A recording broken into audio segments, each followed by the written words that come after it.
ഇതിപ്പോൾ ഇന്നിപ്പോൾ ഭക്ഷ്യമന്ത്രി പറഞ്ഞിട്ടുള്ളത് സപ്ലൈകോയെ രക്ഷിക്കാനുള്ള ഒരു പൊടിക്കൈ എന്നുള്ളതാണ്. വേറെ വഴിയില്ലാത്തതുകൊണ്ടാണ്. കാരണം നേരത്തെ ഉണ്ണി ബാലകൃഷ്ണൻ ചൂണ്ടിക്കാണിച്ച പോലെ 7 വർഷത്തിന് ശേഷമാണ് കൂട്ടിയിരിക്കുന്നത്. സപ്ലൈകോയ്ക്ക് സർക്കാർ കൊടുക്കാനുള്ളത് 1525 കോടിയാണ്. അപ്പോൾ ഒന്നുകിൽ കുടിശ്ശിക തീർക്കുക അല്ലെങ്കിൽ കൂട്ടുക, ഈ 2 മാർഗ്ഗങ്ങളെ മുന്നിലുണ്ടായിരുന്നു. അങ്ങനെയാണല്ലോ ഈ 13 ഇനങ്ങൾ കൂട്ടണമെന്നുള്ള ഒരു നിർദ്ദേശം സമർപ്പിക്കപ്പെട്ടത്. പക്ഷേ എന്താണ് യഥാർത്ഥത്തിൽ ഇതുകൊണ്ട് വിഭാവനം ചെയ്തിരുന്നത്? പൊതുവിതരണ സമ്പ്രദായത്തിൽ ഇടപെടുക. ഇപ്പോൾ പറഞ്ഞതുപോലെ മറ്റ് സംസ്ഥാനങ്ങൾക്കൊക്കെ മാതൃകയായൊരു സംവിധാനമാണ് കേരളത്തിലുണ്ടായിരുന്നത്. അപ്പോൾ ഈ സപ്ലൈകോ വഴി റേഷൻ കടകൾ വഴി വിലക്കുറവിൽ സാധനങ്ങൾ വിൽക്കുമ്പോൾ പൊതുവിപണിയിലെ വില അതിനനുസരിച്ച് കുറയ്ക്കാൻ അവർ നിർബന്ധിതരാകും. ഇതായിരുന്നല്ലോ നടന്നിരുന്ന കാര്യം. പക്ഷേ ഇന്ന് മന്ത്രി നേരെ തിരിച്ചാണ് പറയുന്നത്.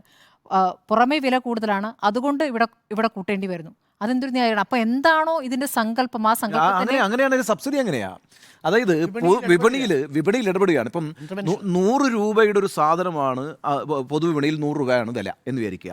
ആ വിപണി വിലയുടെ അടിസ്ഥാനത്തിലാണ് നമ്മൾ നമ്മുടെ സബ്സിഡിയെ നിശ്ചയിക്കുക. അങ്ങനെയാണ് സബ്സിഡി നൽകുക.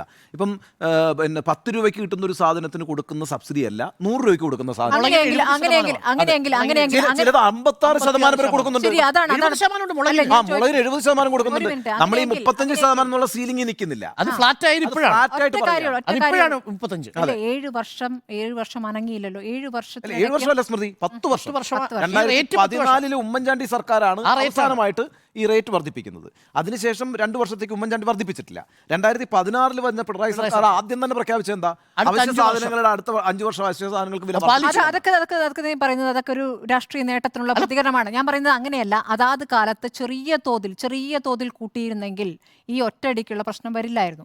ജനങ്ങളെ സംബന്ധിച്ച് സാമ്പത്തികമായി ബുദ്ധിമുട്ടുന്ന പ്രശ്നം ഇവിടെ നിൽക്കുന്ന സമയത്ത് ജനങ്ങൾക്ക് ഇത് വിഷയമല്ല. സർക്കാർ എങ്ങനെ കൈകാര്യം ചെയ്യുന്നു എന്നിട്ട് തന്നെയാണ് പ്രശ്നമുള്ളത്. അതെങ്ങനെയാണ് അങ്ങോട്ടും ഇങ്ങോട്ടും വിതരണം ചെയ്യുന്നതിൽ തന്നെയാണ് വിഷയമുള്ളത്. അപ്പോൾ ജനങ്ങളെ സംബന്ധിച്ച് ഈ പറയുമ്പോൾ മറ്റ് ബുദ്ധിമുട്ടുകൾക്ക് ഒപ്പം തന്നെ ഈ വിഷയം വരുന്നു എന്നുള്ളത് നട്ടംതിരിയിൽ തന്നെയാണ്. അത് സർക്കാരിൻ്റെ വീഴ്ചയായിട്ടാണ് ഞാൻ കണക്കാക്കുന്നത്.